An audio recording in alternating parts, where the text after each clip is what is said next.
Welcome to the Manders Mindset Podcast. Here you'll find both monologue and interviews of entrepreneurs, coaches, healers, and a variety of other people, where your host Amanda Russo will discuss her own mindset and perspective and her guest's mindset and perspective on the world around us. Manders and her guests will help explain to you how shifting your mindset will shift your life. Welcome to Manders Mindset. I'm your host, Amanda Russo, and I am here today with a really special guest I am so excited to speak with. And it's such an interesting synchronicity because Davidson here also has had a lot of jobs. So we connect on that aspect. And I am here today with Davidson, who is an imposter syndrome coach. He formerly worked at LinkedIn. He's an author, podcast host, and he has an amazingly successful YouTube channel. Thank you so much for being here. Thanks, Amanda. It's awesome. Yeah, that's what's beautiful about podcasting. You meet some of the most incredible people like yourself, and it's just so cool to be surrounded by people who are trying to do good in the world, trying to make the world a better place and leaving their legacy. So I'm super excited to be here. And honestly, it takes a lot of consistency and it takes a commitment to done what you've created so far. So I'm happy to be part of the journey, and I'm really excited to get to know you better and also get to know your community as well. Thank you. So I want to backtrack a little bit before we get into the podcasting and current day. Can you tell us a little bit about your upbringing, family dynamic, layout of that, any siblings, however deep you want to go with that, but where your foundation starts? Yeah. I think what we all share in common, like a lot of folks who are in the self-development world, like you and I and Gina, who we just spoke about, we all have had, let's just say, rough upbringings, right? So for me, I didn't have a father growing up most of my life. He left one day without saying a word, and that really messed me up. And I made it a mission to, from that moment on, I had a chip on my shoulders. You know what? I'll be successful because, I can make it. And so my parents were refugees from the Vietnam War.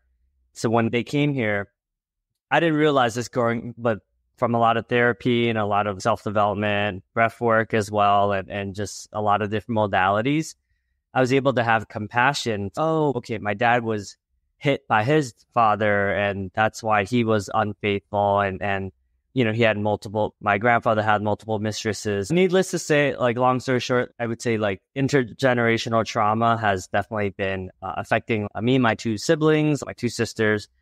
But because of the healing work that we've done, there's a lot of forgiveness and a lot of compassion and empathy. So it's been interesting.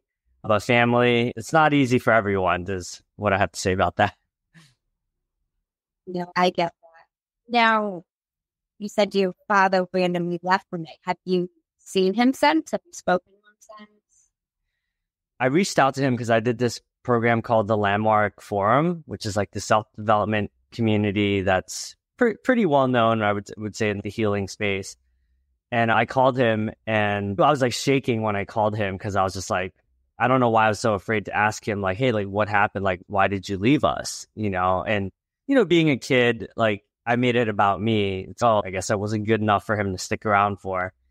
But he was me and your mom we were not a good match. It was not healthy, our relationship. So at first he was it was your mom. That's why I left. But then part of the making amends portion of the Landmark Forum, which is kind of similar to the 12-step process, I reached out to him and I was hey, and said what I had to say. And he was hey, when you lost respect for me, when I was jobless and I was able to contribute to the paying the rent and stuff like that. And that's when I knew I had to leave. And I remember being so frustrated, and I was my blood was boiling. I was you're blaming it on a 12-year-old kid? Come on, dude.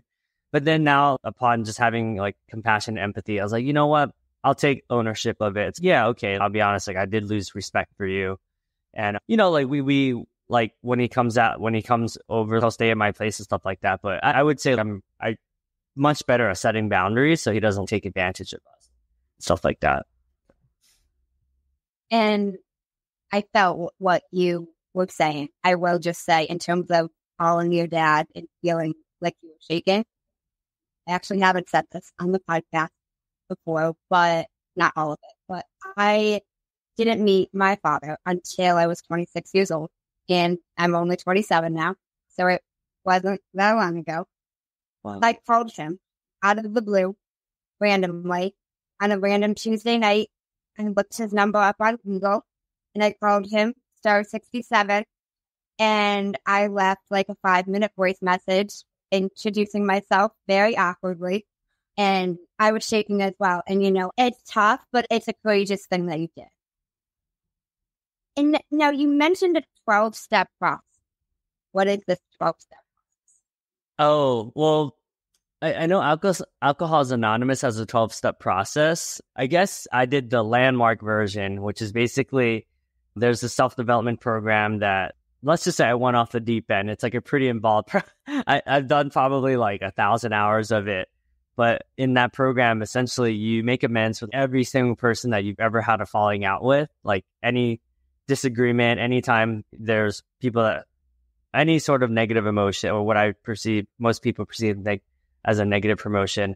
I basically called every person I've ever wronged and apologized and owned up to it. That was the most empowering, craziest thing I've ever done. And that was over the course of 5 years. It wasn't one day, but it was calling my ex and being like, hey, I'm so sorry. I was horrible. I was unfaithful. Can you forgive me? And all of these things. That was insane. But a huge anvil was lifted from my shoulders when I did all that. It was the craziest day.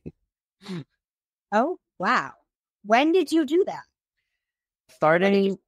So I started doing Landmark like 2018. So from 2018 to like last year. So for 5 years. So it was like a 5-year process. Okay. And now you made amends with everybody. So you don't have any. Yeah, it's crazy, right? My best friend who was addicted to oxycodone, so he would lie to me. I had a falling out with this girl who was like my little sis from I was in Greek life, some fraternity and sorority life, and she had twins, and I reached out to her to see what happened, like why do we stop talking to each other, to my ex-girlfriend that was in college that was being a horrible boyfriend, essentially. My mom, my dad, my sisters, my old bosses, my old coworkers, like pretty much everyone. Yeah. Wait, so we're not just like intimate relationships, old bosses, old coworkers. Okay. Yeah, crazy. And grandparents. Yeah. And how were your relationships post you doing that? It was good. Surprisingly, everyone was very forgiving. They're like, dude, I don't even know what you're talking about. This might be a you thing. Well, obviously, the unfaithfulness part was like, obviously. But she was like, dude, I'm glad that you told me because you didn't have to. And even though it's 15 years later, like, at least you're man enough to do it eventually, right? And then they're like, yeah, it's cool. And then it's crazy when they're like, oh, like, who was I being that you had to do that, right? And I was like, well, this had nothing to do with you. This is me being an asshole, So it's just interesting how, even though like I tried to own up to it, they were like, how can I own up to my portion of it? I was like, well, not expecting that. That was crazy. Oh, so they were owning up to their side. Is that crazy? So would you say it improved these relationships? Yeah, with my mom, I wouldn't say we had the best relationship. Like a lot of people, they don't have the best relationship with their parents, right? I was one of them. It was so crazy. I'll never forget this. After we did a lot of the making amends part, she kind of told me everything I said as a child that really hurt her feelings to this day. So I gave her the space to let it rip. And then I was like, oh, wow, okay, there's a lot here that you're holding on to. So that made her get it off her shoulders, which made her feel a little bit more that we have the relationship that she can say these things and be open about it. And then I remember I was holding on to her and she was crying like a kid. She was processing a lot of the trauma that she had from when her place was being bombed during the Vietnam War when she was a little kid. And then her dad died and a lot of her friends died. So it made me finally hear what she was saying. Because when growing up, she would always be like, son, you have no idea how lucky you are compared to communism in Vietnam and stuff like that. And I'd be like, yeah, okay, mom, I've heard this enough. But I was able to hear her. Long story short, yes, our relationships have gotten a lot better with my wife, my mom, my sisters. We're actually talking about stuff and being honest with each other. Before, we would rather share secrets with our friends instead of within family, because family's tough. But now we're able to be a little bit more open with each other. Did you always have a tough relationship with your mom? Yeah, I would say so. Being a very sensitive dude, I think my moms have unconditional love, right? So it's not that I never thought she didn't love me. I think we all project things onto our kids or other people close to us, right? So I think I had a lot of trauma from coming to America, and she worked really hard, and she does nails for a living. So she helps people with their pedicures and manicures and stuff like that. And as a kid diagnosed with ADHD, like I was very forgetful. So I would lose my uniform a lot. And then when she scolded me and was like, oh, like you're so ungrateful, blah, blah, blah. Like I would take it like very personally. I'd be like, oh my God, like why is she like demoralizing? Why does she keep yelling at me? Why does she keep telling dad to hit me and stuff like that? So I think I just had a lot of expectations of what a good mom should be like. A good mom should be able to be there for their kids. A good mom isn't supposed to go to Atlantic City and go partying on the weekends. A good mom is, like all these assumptions of what a good mom should be. So because she wasn't meeting my quote unquote expectations, I just automatically judged her. And I was like, oh, well, she's not a good mom, even though really now that I'm older, she did the best she could with the resources that she had. Very limited resources she had as a single mother, raising 3 rebellious kids. Now, you said you had 2 sisters, older, younger. So how was that being the oldest boy? It's interesting. I feel like we're a lot closer now because we all are finally processing a lot of what happened in childhood when my dad went to jail, and my mom, and the whole family dynamics of all the drama because my dad was 1 out of 13 kids. So as you can imagine, that's a lot of relationships. So needless to say that there's a lot of drama when there's that many people involved. And then my relationships with my sisters are a lot better for sure. Like now we can talk about things, but I think most of a good chunk of our lives, we just didn't talk about like any of our issues. Like we were just like, we all kind of hung out with like our friends, and we didn't really prioritize family as much as we do now. Now, you said your dad went to jail. If you don't mind me asking, was he living with you guys when he went to jail, or was that after he left? Yeah, he was living. I think that was kind of like the straw that broke the camel's back, right? I think that was like the pivotal point where it's like, oh, okay, this is probably not going to work out. I mean, luckily, my aunts bailed him out of jail, but let's just say they didn't have the healthiest ways of like reconciling differences. And some of it is also like the traditional Eastern philosophies of the Vietnamese traditional, where like the male kind of is supposed to be the breadwinner. So, there's just a lot of layers to it. So just having empathy, having compassion, like it kind of, in a weird way, it was good that he left, because like they literally would have killed each other. Like it was definitely not healthy. Yeah. And now he didn't come back. No, he hasn't been in our lives for the last 20. So I'm turning 27. So that was like, I'm trying to do the math. 21 years. So yeah, it was bad, dude. I was so angry that at one point I was just so in my crap, and I was just like, you know what? I wouldn't even go to your funeral. That's how angry I was. But now I'm like, oh, that's crazy. Like just holding on to all that anger, that resentment is not healthy. So he'll visit us from time to time, but the 3 of us, or the 4 of us, if you include my mom, are better at setting boundaries. So we're not letting him take advantage of us or anything like that. So it's good, because I feel like we're okay. If this is not a healthy relationship, it's good to set boundaries. Yeah. I think it's important, though, that you've said you're not holding on to the anger. That's honestly even why I reached out to my father for the first time. I had never spoken to him. He didn't even quote unquote didn't know that he was my father. But it's one of those that everybody in my family has so much resentment towards him for what he did, for not being in my life, for not being better to my mother. And it's just one of those things that I don't want to live my life having hatred towards someone or having that much anger towards someone. It's going to affect me internally more than it's even going to affect them. You know, I heard a saying once, it's like drinking poison and expecting somebody else to die. I think it was good that you were able to release the anger.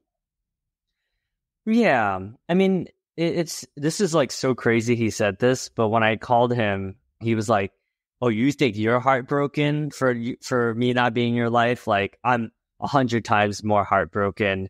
And I was just like, "What? Like, you have a weird way of showing it, like not calling us like a handful of times throughout those 21 years." I'm like, doesn't make any sense, but what if I actually listened to what he said and actually am able to accept it and actually believe what he's saying, right? It's like, why don't I try that on? So yeah, it's been a journey, as you can tell, and thank you for sharing. I mean, that's courageous what you did, and just the compassion and just the ability to see that, because I think it's on. I don't want to defend a lot of guys, right? But I'm in a lot of men's work, and I have a men's group that I created and all this stuff. And, I wrote Redefining Masculinity and all this stuff. But I do think men have sometimes a tough job, right? Like a lot of my guy friends, like they are typically either the disciplinary one or the ones that provides financially to the household. And I'm like, there's a lot of pressure that comes with that, and I think we're all humans. Like, we're trying to do the best we can, and no one's perfect, and fathers, I think, have a very negative. It's interesting. Most of my friends don't have fathers in their lives, and it's interesting how attract each other, I didn't realize this until you literally just said that, but my closest best friend, who I've been friends with for 25 years, her father's not in their life either. I guess you're right. It does attract light. I'm like speechless over here. That's never registered with me. Because at first I was like, oh my gosh, none of your friends do either. And then I'm like, and as I think further, I can think of other friends too. Okay, then. So I want to transition to that.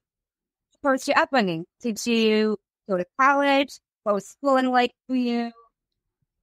Yeah, I was not the best student. I almost failed out of college. I went to Rutgers. It was funny because now, like, when you're younger, when you're going through it, it feels like everything is such a big deal, right? In high school, you're like, oh, I can't wait to graduate so I can be an adult, go to college. And when you're in college, I can't wait to make money. And then once you're graduated, like, oh crap, those were like fun years. Like, I don't know why I was so anxious to get out there and be an adult.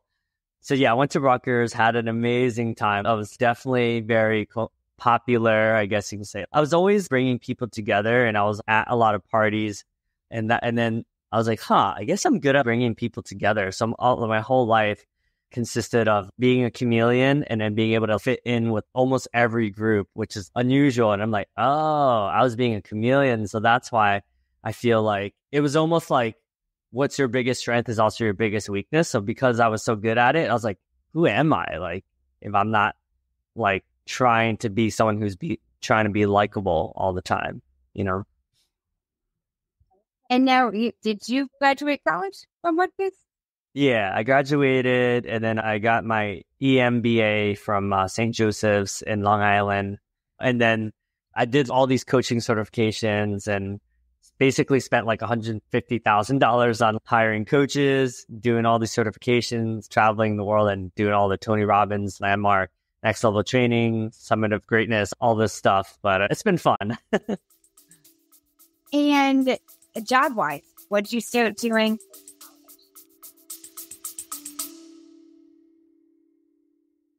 Thank you for listening so far. Every Monday, you can start your week with our Monday Mindset Shift. And every Friday, you'll end your week with For Your Mind Fridays. Stay tuned for more ways to elevate your mindset.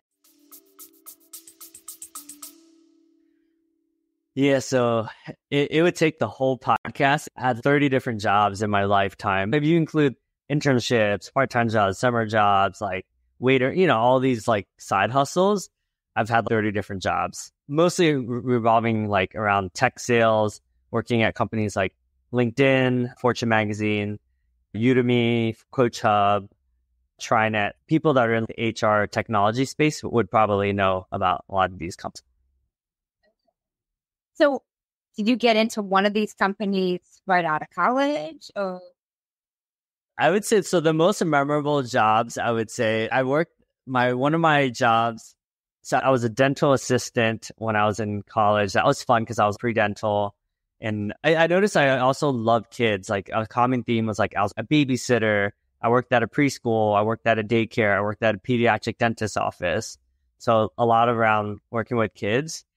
And then I worked at one of my fraternity brothers' was like title search agency. So I would just drive around these courthouses and be able to look up people's deeds and look for liens to make sure that people don't have any liens. So, when you buy a home, you have to buy title insurance. So I worked for a title insurance company. And then my first like quote unquote big boy job was SHI, which is like this huge, basically it's like right next to Rutgers where I went to school. And now I want to say 10,000 employees, but it was like a huge like technology center that helped me kind of get exposed to all these people that I'm like, wow, like you can make a lot of money in tech, just in tech sales. And then I worked at Yelp, was like my first, I would say Yelp was probably like the first super well-named brand. So I think that helped me get a good resume boost. And then I worked at Experian, and Experian's like also like pretty well known. So I think that helped me be able to get a lot more opportunities. And then I worked at TriNet, which was like the first company that I would say I started making like good money, above average money. And I was like, whoa, like all this self-development stuff is helping me have more confidence to be able to make more money. Okay. And now, when did you start working for LinkedIn? That was back in 2018, summer of 18. And yeah, that completely changed the trajectory of my career. Because LinkedIn is a pretty well-known company, very highly sought after, like very competitive. It's like kind of getting into Harvard, like in the world of tech, right? It's like Microsoft, Apple, Amazon, Google, and LinkedIn are like the god tier companies that I say. And that completely changed my career because I was surrounded by all these super ambitious people. And I was like, whoa, like there's a whole world of people making really good money. And that helped me be able to land a lot of very high paying jobs soon after LinkedIn. How long were you at LinkedIn? I was there for a year and a half. It was great. I think that's when I found my confidence. I was leading all these organizations. I was the LinkedIn Asian Alliance leader in New York. And then I was volunteering for all these boards like Cheers for Charity, Social Chair.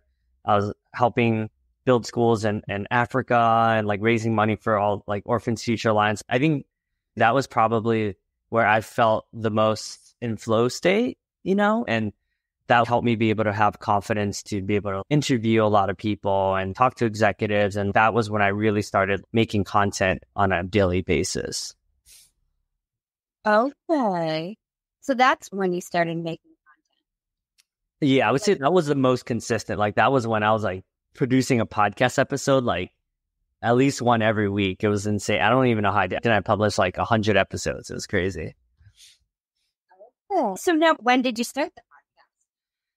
So I went to Lewis Howes Summit of Greatness, which is where I met Gina, who I introduced you to. So that Lewis Howes, I would say, was like probably the first podcast I ever listened to was Lewis, because he was pretty high up on the chart. And I was like, what is this thing called podcasting? And I'm like, wait, you're telling me this guy, all he does all day is just interview amazing people, and he does that for a living? So I went to his conference back where I met Gina in 2018, around the same time as when I started LinkedIn. It was like 3 months after I started LinkedIn. And as soon as I left that conference, like I think my first episode was like at the conference where I was like, hey guys, like I'm doing a podcast. Yeah, let's do it. And then I was just discussing like what I learned from the summit, like what were the takeaways. And then I became addicted. And then now I've done over 2,000 YouTube videos. So pretty consistent. Wow. Okay. Yeah.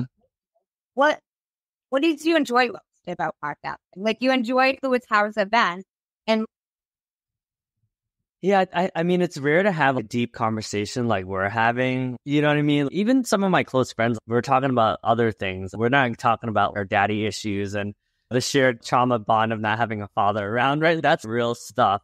Podcasters are trying to help the world heal or whatever it is we're trying to do. I enjoy podcasting because it gave me an excuse to build a relationship with people, and then reciprocating too. Now that I'm on your podcast, I would love to have you on my podcast, right? So it's just like a way for me to introduce you to my community, and whoever's listening could just be like, oh my God, like I really connected with what she said. I would love to reach out to her. And then they probably will, and vice versa. So it's just like the ultimate hack for networking. no, I love that. The ultimate hack for networking. No, I love podcasting.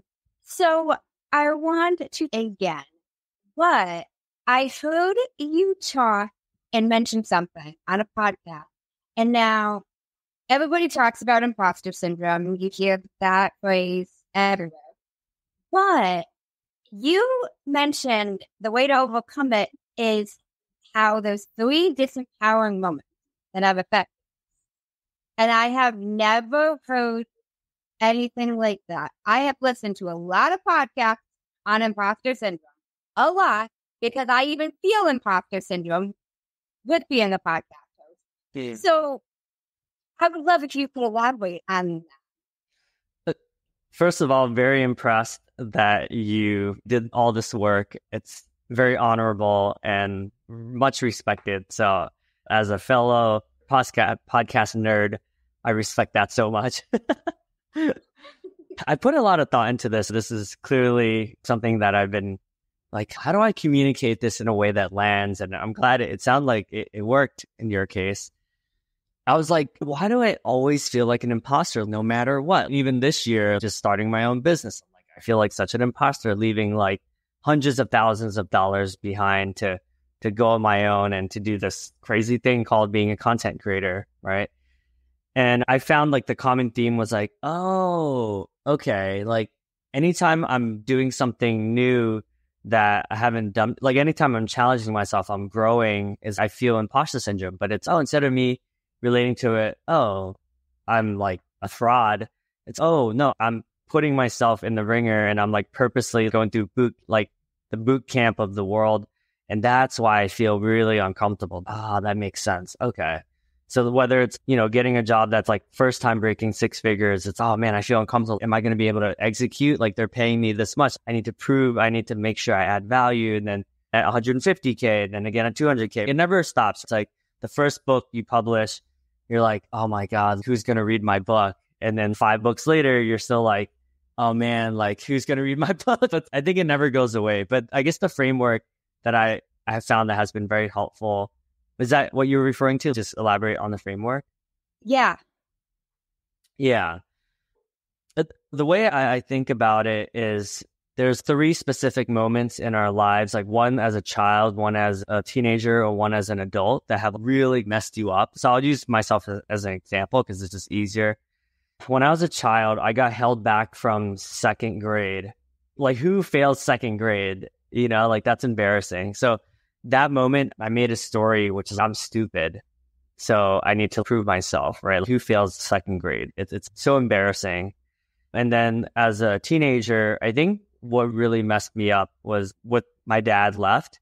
And I made that mean that I'm not even good enough for my own dad to stick around. That means I'm not worthy of being loved or not lovable, right? So from that moment on, my imposter syndrome, the first one was like, I suck at life, so then it's every time like I get laid off from a job or I don't get the interview, or like one of my bosses is like, hey, you're probably not going to become a dentist, or my guidance counselor saying you'll never get into dental school. It's like a flashback of the 2nd grade thing. So the second moment, how that shows up imposter syndrome wise, is like when I feel like I'm being rejected, like when my dad leaves, like anytime someone leaves me, like, oh, my friend leaves, like one of my best friends at a company leaves. And then so I'm like, oh, well, why don't I leave the company first while I'm ahead? So that's how it shows up.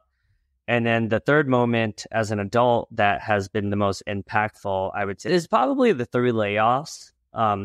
getting laid off like a bunch of times, and most recently at Fortune Magazine's my first like director of sales position, and I got laid off. So I'm saying these things because like everyone who's listening, you probably have your version of that, right? As a child. So just think back to when you were a child, when you were a teenager, and when you're an adult. And then you'll see many glimpses of that play out in many aspects of your life. And then once you realize that, you'll be like, oh, that's why I have imposter syndrome, because I'm still holding on to the false identity.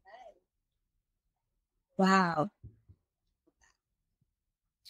It was through a lot of the different self-development programs have some version of this. So I was just like, okay, I went to next level training, Landmark, and then Tony Robbins. And I was like, oh, they all have some version of this. Let me make it into my terminology and use a little bit and add a little bit more context in my framework. But it's just a combination of a lot of different people's stuff. Yeah. Yeah. Would you say our own thoughts tie into our imposter syndrome? Yeah, it's interesting, right? Because it's whatever we believe is our reality, right? So if my story, which this is most of my life and still happens to this day, I'm a short, unattractive, not smart job hopper who's a horrible son, horrible cousin, bad husband, bad lack of attention to detail. If that's my story and I'm collecting evidence, then of course I'm not going to get the job. Of course I'm going to fail. Of course I'm going to not put myself out there because I'm like, oh, no one's listening anyways.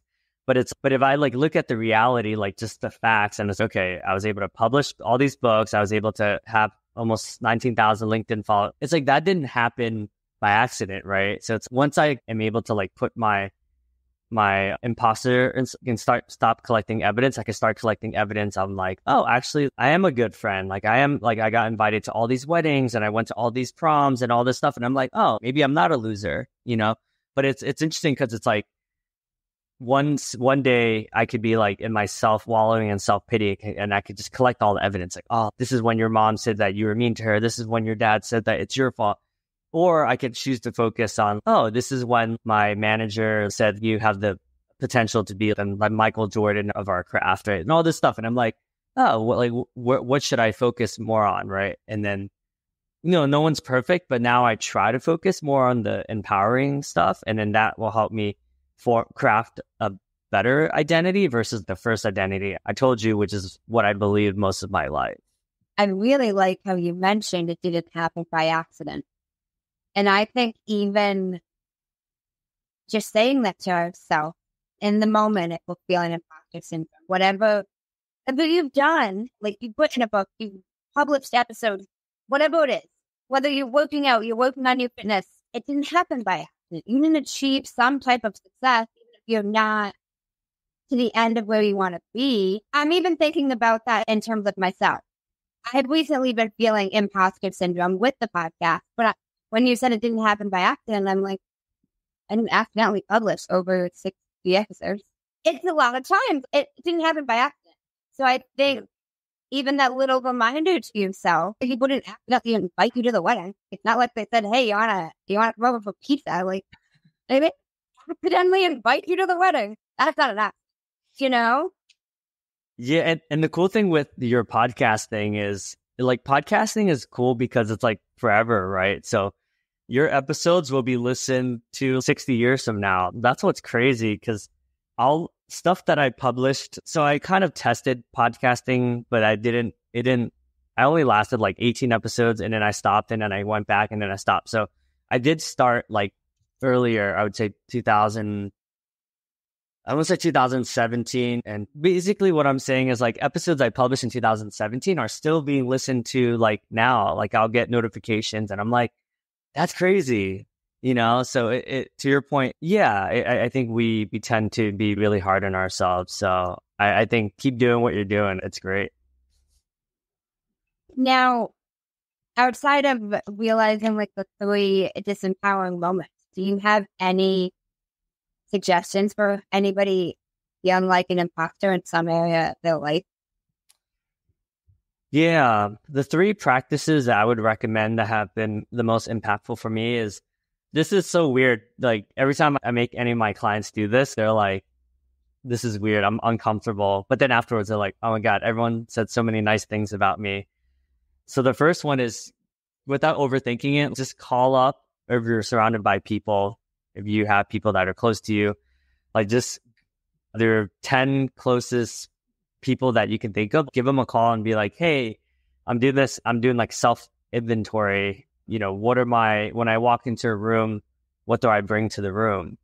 And you'll be shocked at the nice things that people will say about you. I did this exercise with my sister and her husband lately because like they're both going through a bit of a tough time right now.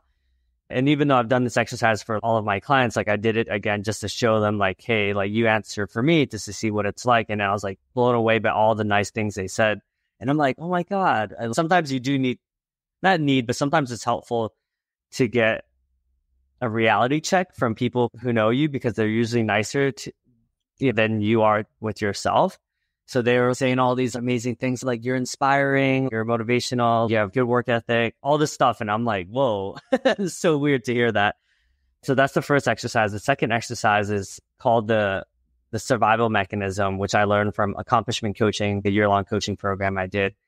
This is probably the most powerful exercise out of anything I'll teach you guys on this podcast, which is you write down 15 things that make you angry and 15 things that make you sad. And then with that, you'll come up with, like, when you write that, so first write it down on pencil, because once we get it out of our heads, it's super powerful. And then you come up with 3, like, oxymoron, like, words. So when I did that exercise, my 3 survival mechanisms are optimistic orphan, big hero no, and judgmental guru, which means, like, when you look for the common themes of those 15 anger and 15 sad things, all of my things I wrote down was about like essentially me being a victim of me feeling like an orphan or using optimism as a way of not being able to deal with reality or sadness or anger. My judgmental was like, oh, I'm judging myself. I'm judging others. And no one wants to be told what to do, right? Like they rather like more powerful ways to sharing or leading by example, right? And then the last one, big hero no, is no one wants to be saved, right? Being saved means assuming that people can't fish for themselves, but people are fully capable of taking care of themselves, right? So long story short, once you go through that exercise, you'll find out what your survival mechanism is. And the oxymoron part is almost like 2 things that are like clashing against each other. And it's a super powerful exercise. Once you do that exercise, you'll see it show up everywhere in life. Every time you've ever been triggered, you could pinpoint it down to, oh, I'm being judgmental guru. Oh, that moment is why I feel like an orphan. When my dad gave away the puppy, that's why I feel irresponsible. Once you do that, it's super powerful. It's confronting because people don't like to write down a lot of those things, but very powerful. Oh, and the third exercise that is super empowering is, and this is also uncomfortable for people, but it's like a 360 thing where you just go up to, in my case, I just went up to all my coworkers. Well, I have like 18 of my coworkers and I was like, what are my strengths and weaknesses? And that's helpful because sometimes you are really good at something and you take it for granted, but other people who aren't you are like, yo, you're really good at this. I'm like, oh, I guess I am. I didn't know that, because for me, I'm just being myself. They're like, no, like you're really good at that. And then the weaknesses part is helpful because, well, one, sometimes we all have blind spots, so people will be able to see it. And sometimes that's uncomfortable to be with. And, if you only hear a couple times, it's okay. You don't have to implement everything, but at least you'll be able to see, oh, interesting. And just take it as a data point. That's all. Don't over course correct. Don't take it too personally. But if you hear from all 18 people, then it's okay. Maybe there's something here. No, that makes sense. Okay. Now, would you suggest asking about the strengths and weaknesses to people like in a professional setting? So should it be coworkers? Could it be friends? It could be both. I would say try to get a little bit of everyone, some family, some coworkers, some, your spouse or your kids. I'm definitely someone who's extreme. So I think I asked like 100 people this because I was just like so curious. But it was cool because sometimes I'm like, oh, wow. I would never have expected that because we're so hard on ourselves, So when you hear a lot of these good things, you're like, nah, that can't be true. But then when you hear the weaknesses, you're like, yep, that's true. Oh my gosh. Yeah, that's funny. Now you are such a positive, upbeat. Have you always been this positive? So I mentioned optimistic orphan. So what happened was because when we were younger, I moved around. Like I lived in like 26 different places. So I just didn't have a lot of stability growing up. I think I had to be because it was like I was starting fresh, right?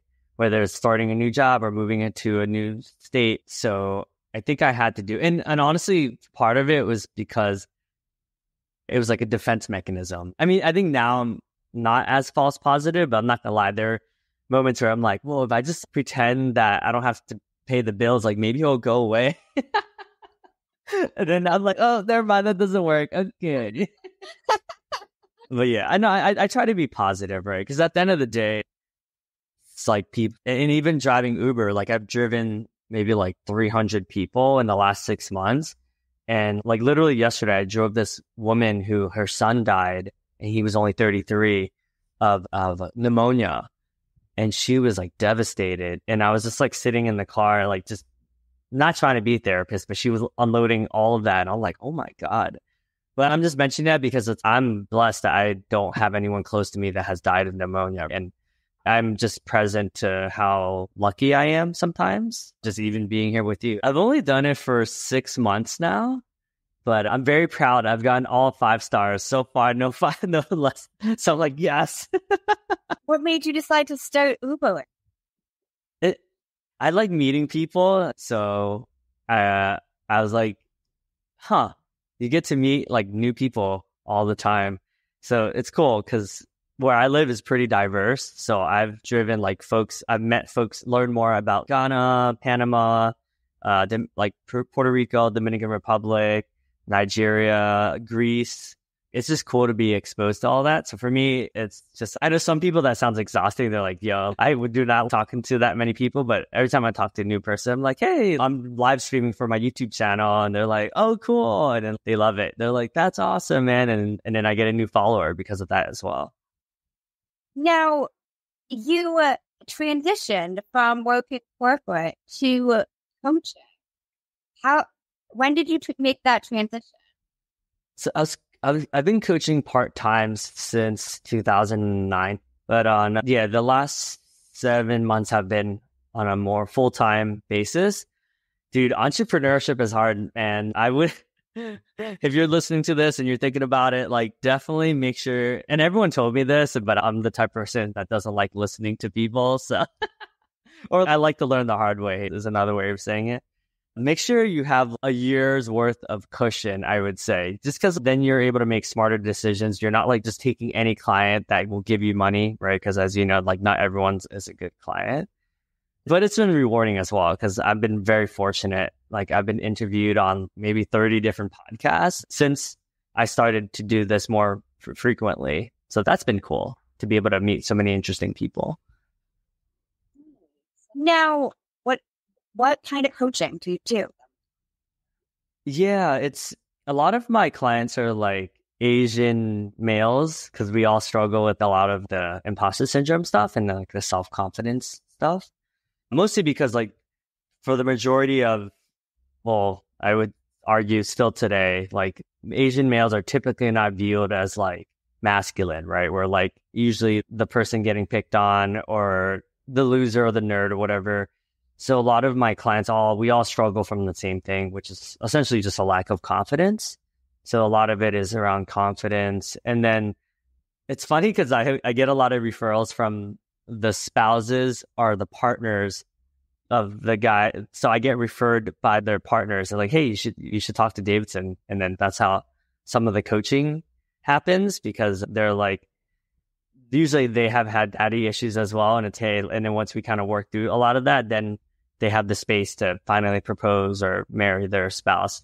So I've been very lucky to be able to have contributed in that world as well. It's beautiful, though, that they then have the space to move forward. So now, what made you finally leave corporate full-time? What was your final straw?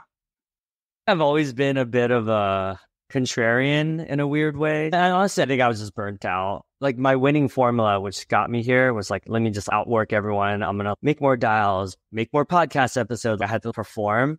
And I think eventually that really caught up to me. And I was just like, whoa, like my whole life, I was like trying to be super people pleasing, which is great in the sense that it led me to have a crap ton of followers and like a lot of friends.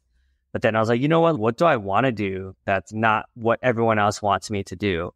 And that's when I like really, the last 7 months, I went on like a 16-day solo road trip and then traveled. And then I just did a lot of soul searching. And then I'm like, oh, okay, this is cool to be able to like just have conversations like this. But yeah, when I was working corporate, it was really hard to do that and not get fired. I like how you said, what do I want to do that isn't what everybody else wants me to do? Yeah. I relate to that. It, for the longest time, was 110% sure I was going to law school. I was going to become a lawyer. I had no fucking desire in that whatsoever. Yeah. And my family still has it in their life that lawyer Rusev is going to be protecting the whole family. And I'm like, guys, nah, not happening. You know, but I think as we look more of who we truly are, we realize what we want, you know? Yeah. And what you do now is arguably like way more impactful, more creative, a lot more healing. Like, that's great. It's funny because I just started rewatching Suits. It's like the first show I've ever rewatched. I'm like addicted to Suits again. It's a good show though. So I want to transition a little bit, and I want to talk about how you've been able to check off so many things off your bucket list. Man, you did some digging around, didn't you? You've done a lot of things. And I relate to a lot of things. You're like, I'm not going to stay here. And people are like, oh, he's not committed to anything. No, because you know what? If the vision does not align, like this log, you're not going to Bali. And I'm like, listen, you're not going to Bali. I'm going to Bali. You're not. But love that. Yeah, no, man, that's a great question. I love this question because I ask maybe about 150 people this question when I'm doing this on this like 1,000 random strangers journey. Like I would just go up to random people in the streets of New York and ask them, what's something that no one has ever asked you before that you want people to ask you? So I just realized this is the question that I want people to ask me that no one has ever asked me before. So really accomplished. Yeah, so I'm like, that's so cool.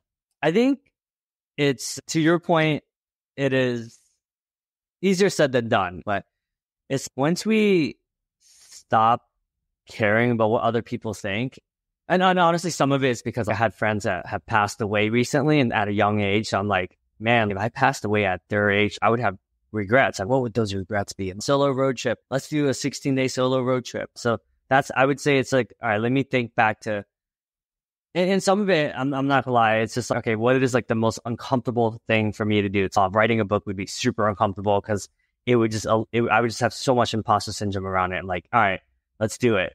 And so this book that's coming out this year is like the most vulnerable book where I'm like talking about all the family drama, the insecurities of being an Asian male and failures with women and insecurity, all this stuff. So it's just like super vulnerable. I'm like, so to answer your question, it's like, all right, let me do what's uncomfortable. But honestly, a lot of it is just being stubborn as well, where I'm like, you're not going to tell me what to do. But I guess it's like a more tactical answer, because I know there's some people who are listening are probably like more thinking folks, because I'm more of a feeler. So I sometimes when I talk about these things, like thinker, logical people want more of, give me like the formula, give me the framework, right?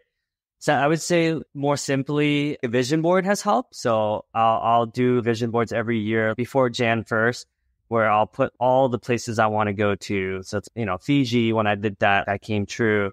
Like the Tony Robbins Ultimate University, all these different things, like family gatherings, throwing a party at my house, buying a house, getting a Tesla, all these things I put in my vision board. So that has helped a lot.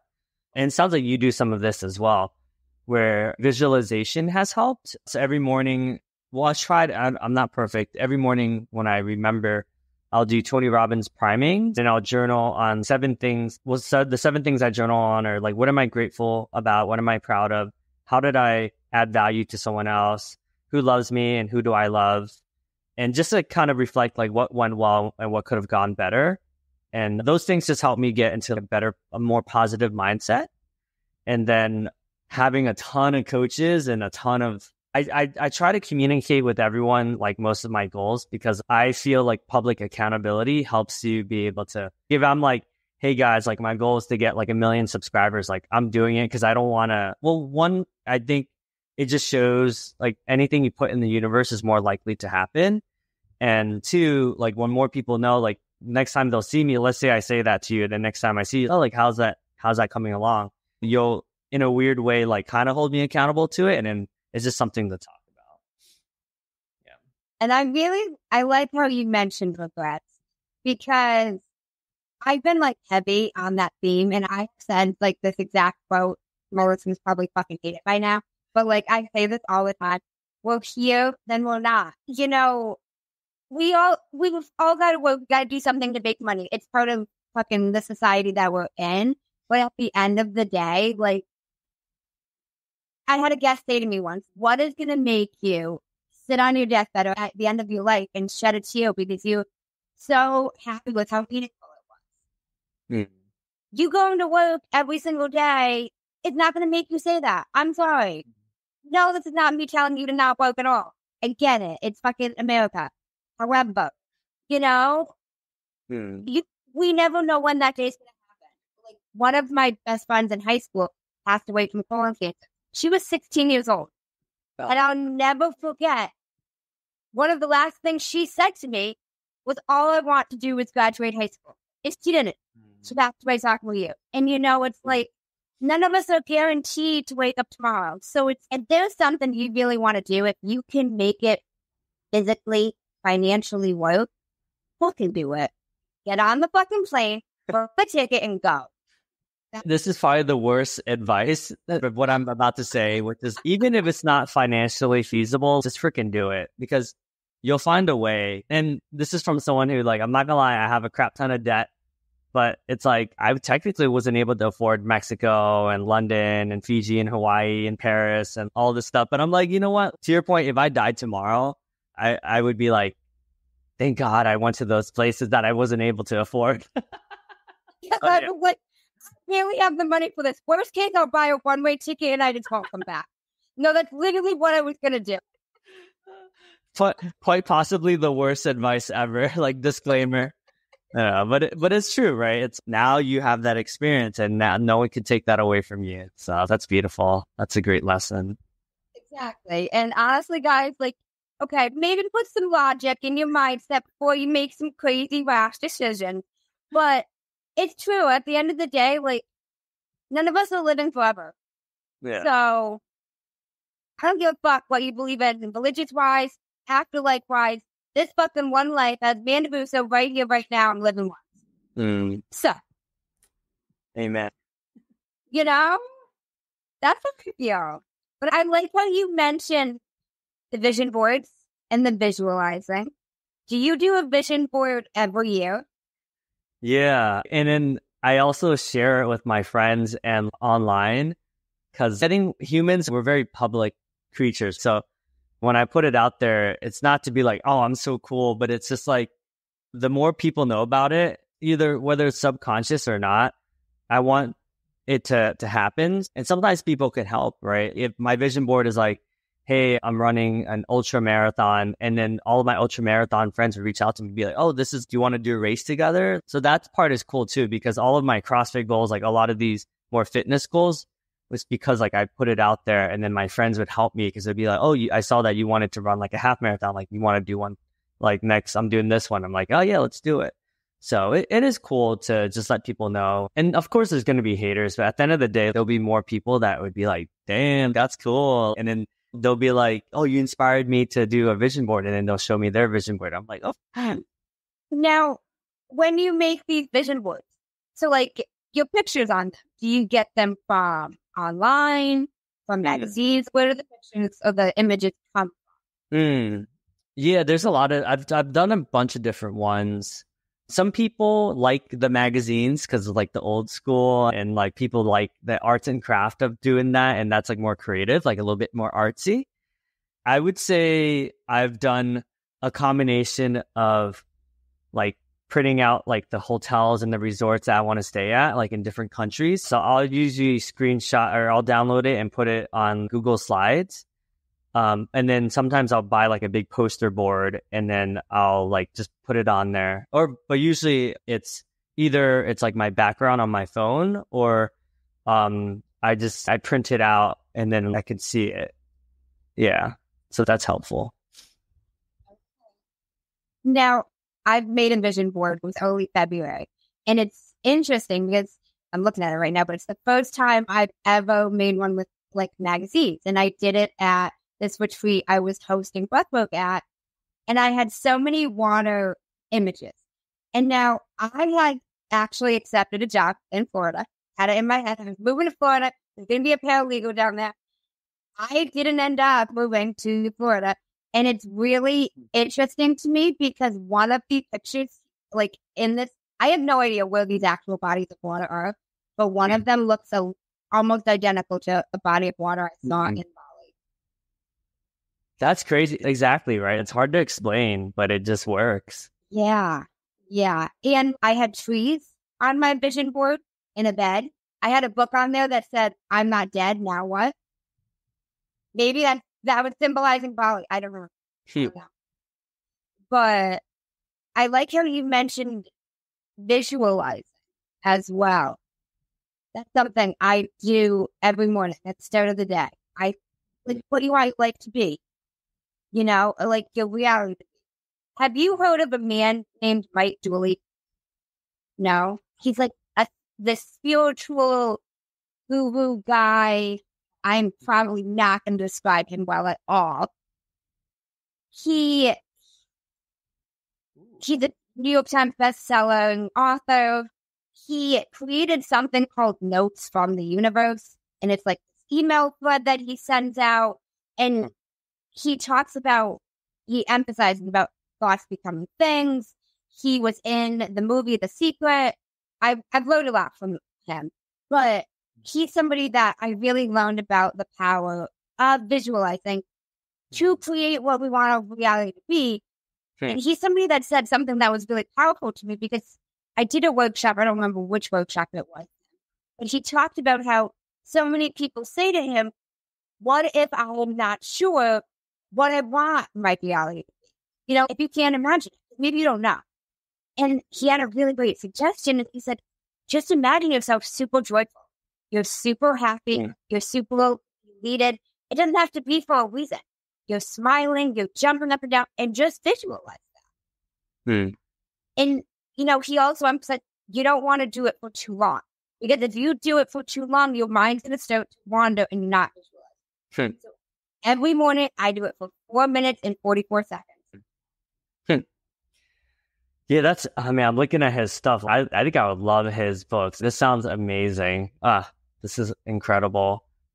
Yeah, so Tony Robbins, his priming it's like usually 11 minutes. And what he does is it's 2 minutes of visualizing like gratitude. So think back to when you were like most grateful, and then 2 minutes of like happy / like sexy moments or romantic moments, with your partner, whoever else. And then Tony does a good job. And then you're feeling the emotion, and then it's cool when he does that. I always it wakes me up. Whoa, this is amazing. It's just, to your point, it gets you into a good state of mind. Yeah. Wow. Well, I love everything we talked about. Thank you so much for speaking with me. I really appreciate it. I really have. Sorry, go ahead. I just said thank you so much for the opportunity. Really appreciate clearly, you did a ton of research, which is always anyone who's on the other side. It's such a privilege to be able to have someone that cares enough to see what the other person is about. And yeah, we went pretty deep. So I'm excited to share this with my community as well. Yeah. And I would love to have you back on the podcast again, because I really think there's so much more we could chat about. Right. But have you heard of a man named Jay Shetty? Oh, I love Jay Shetty. He's like my amazing. I love him. I love him. Not gonna lie, I get a little when people say, "No, who is that?" I'm like, "Well, what? You don't fucking know him? What?" Anyways, you probably know he's got a podcast called On Purpose, and I haven't heard every episode, so I don't know if he ends every episode with this, but he ends most of his episodes with 2 segments, and I've started incorporating. So the first one is the many sides to us, and there's 5 questions that need to be answered in 1 word each. Okay. Number 1, what is 1 word someone who is meeting you for the first time would describe you as? Positive. Number 2, what is 1 word that someone who knows you extremely well would use to describe you as? Funny. Number 3, what is 1 word you'd use to describe yourself? Affectionate. Number 4, what is 1 word that if someone didn't like you or agree with your mindset, would use to describe you as? Is job hopper a word? Hopper, I guess. What is 1 word that you're embodying right now? Gratitude. Then the second segment is the final 5, and these can be answered in a sentence. Number 1, what is the best advice you've heard or received? I like what we said today about even if you can't afford it, just go for it. It's the best and the worst advice ever. Because to your point, you'll figure out a way, right? If it's truly something you care about, you'll find a way. Yeah. I believe that, and there's a lot of jobs out there, guys. Number 2, what is the worst advice you've heard or received? Oh, man. I think the worst advice is to do it. Just do it because I would say just do it for the money. I would say it's usually bad advice. Because if it's something that you really don't care about, you don't give a rat's ass about, it's not going to last. I agree with that, honestly. That it's not going to last in some way. Even different people I've spoken to, and random boys on the podcast who are not meant to be in this job, but they accepted the job, the money, the benefits were good, and then the company didn't like them and let them go. Random little things, Yeah. If the energy ain't right, the energy ain't right. So, Number 3, what is something that you used to value that you no longer value? Ooh, that's a great question. I would say I used to value reading a lot of books. I've read maybe 600 books in my lifetime. And now I would rather implement the things instead of continuously consuming more. It's okay, why don't I integrate and apply it now? Yeah. If you could describe what you would want your legacy to be as if someone was reading it, what would you want it to say? I think a good summary would be he really cared. If you could create 1 law in the world that everyone had to follow, what would it be? And I want to know why. Oh, that's a good one. The law would be, and it sounds, this almost sounds like a Bible verse, but it's never judge thy neighbor or something like that. Or it's just, we never know what someone's going through. Usually when I judge someone else, I'm projecting my own insecurities onto that person. So just being 100% responsible for that. And the reason why is because some of the folks who I never thought I would ever be friends with, once I actually let down my judgment and I got to know them, I'm like, this person's amazing. And then we end up becoming close friends. That's what's crazy about life. Oh, why did I even judge this person? It's so weird. Now, I've got one more question for you from me, not from Jake Shetty.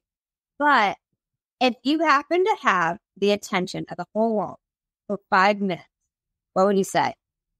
5 minutes? Okay. I mean, you don't have to speak for 5 minutes. You want to take it that literal. So if you want to, by all means, don't listen.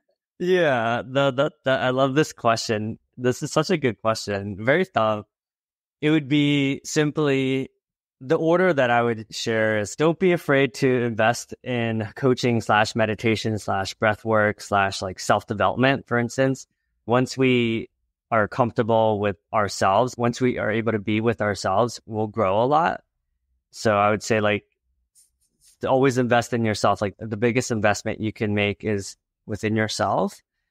2 would be double down on the healing work. I think the more we heal, the more we have better relationships in our lives, because then we're not trying to fix people. We're not projecting our own stuff. And then you'll attract like a much cooler, like just good energy and then that good vibes out there. You'll get a lot of opportunities that will come your way.